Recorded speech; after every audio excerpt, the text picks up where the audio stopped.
राष्ट्रपति के अभिभाषण पर जो चर्चा चल रही है, भाषण अगर पढ़े सुने तो भी लगता है कि जैसे प्रोफेसर साहब ने कहा कि देश की स्थिति ठीक नहीं है।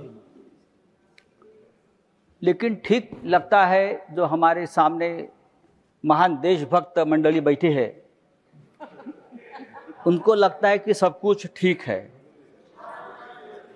राष्ट्रपति देश की संवैधानिक प्रमुख है, तो भाषण के हर पैरा में राष्ट्रपति जी कहते हैं कि मेरी सरकार, मेरी सरकार, मेरी सरकार। लेकिन जिनको ये मेरी सरकार कहती है, सरकार पाखंडी है। ये सरकार पाखंडी है, झूठी है और गैर जिम्मेदारी भी है।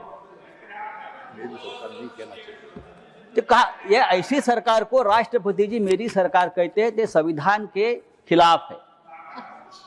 जो सरकार गैर संवैधानिक तरीके से बैठी है हर राज्य में, सर इस देश में मैं यहां से सुन रहा था डेमोक्रेसी की बात करते, कहां डेमोक्रेसी देश में बची है? न जुडिशरी है, न सोशल जस्टिस है। हाई कोर्ट और सुप्रीम कोर्ट सरकार की कठपुतलियां बन गई है। कहां न्याय मिलता है? चुनाव आयोग जो देश का है वो भारतीय जनता पार्टी की प्राइवेट लिमिटेड कंपनी बन गई है। कहां न्याय मिलेगा आपको? सोनम वांगचुक कहां है? सोनम वांगचुक कहां है? आप देशभक्त है ना, आप मुझे बताइए सोनम वांगचुक का क्या हुआ? उनकी हालत क्या है? क्या वो जिंदा भी है? मुझे मालूम नहीं। कहां है वो? देखिए उनका अपराध क्या है? उनका अपराध है कि हमारी जमीन चीन ने कब्जा कर ली है। ये बात उसने कह दी तो उसको देशद्रोही बताकर जेल में डाल दिया। क्या ये डेमोक्रेसी है? मुझे लगता है सर ये डेमोक्रेसी की व्याख्या, डेफिनेशन नहीं है। राष्ट्रपति के भाषण में वही घिसी पिटी घोषणाएं हैं।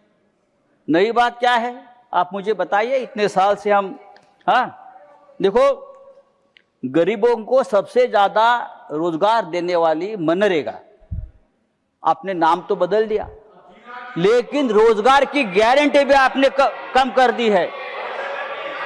किसानों को रोजगार मिलता था वो गारंटी आपने कम कर दी।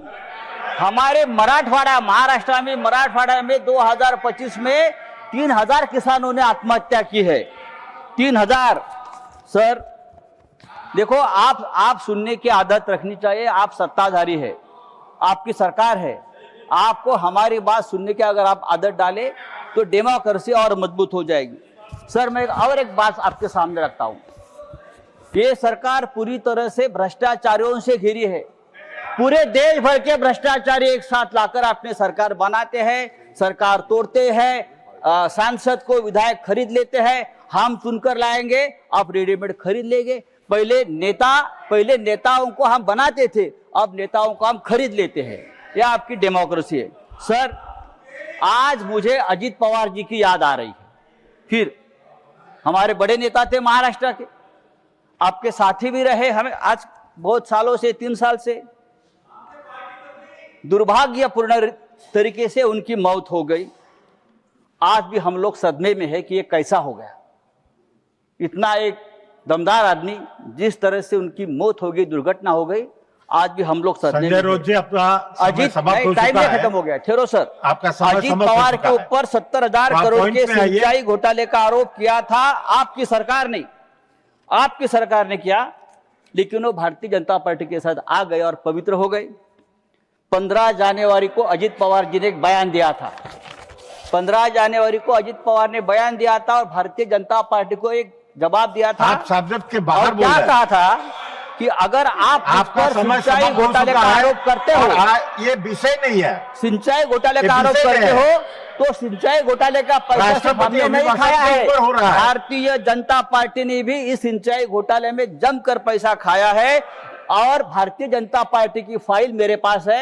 ये अजित पवार का बयान 15 जनवरी को आया है और उसके बाद 10 दिन बाद अजित पवार की विमान दुर्घटना में मौत होती है। देखिए, मैं आरोप नहीं कर रहा हूं, लेकिन ये बहुत रहस्यपूर्ण है। आपके ऊपर आरोप किया, फाइल कहां है? मेरी जानकारी है कि अजित पवार वो फाइल हमेशा अपने साथ रखते थे। जब मुंबई से वो निकले बारामती में, तब भी वो फाइल उनके पास थी और आधे घंटे में अजित पवार जी की दर्दनाक मौत हो गई। उसकी जांच होनी चाहिए और ये जांच इस तरह से होनी चाहिए, एक इंडिपेंडेंट जुडिशियल इंक्वायरी होनी चाहिए कि ये क्या है। धन्यवाद। ये सब्जेक्ट नहीं है। भ्रष्टाचार का आरोप मुझे तो जस्टिस लोया की याद आ गई, मुझे जस्टिस लोया की याद आ गई।